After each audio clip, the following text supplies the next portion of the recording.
Assalomu alaykum muxlislarimizga, qarindoshlarimizga.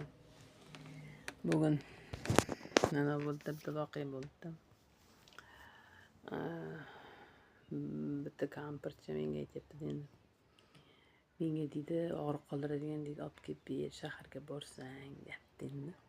Keyin men aytdim, men borsam olib kelib beraman albatta, 10 ming pulim bor deydi.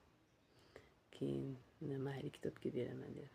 Keyin shuni desam aytadi, unda deydi 20 ming pul topdim-da deydi. Keyin o'ylab, yo'q dedim, pul kerak emas, o'zim senga shuni olib kelib beraman dedi. Shuni keyin menga qarab turib, bir holatda, seni deydi, biluvdim ko'rganimda yaxshi odam ekanliging yuzingdan.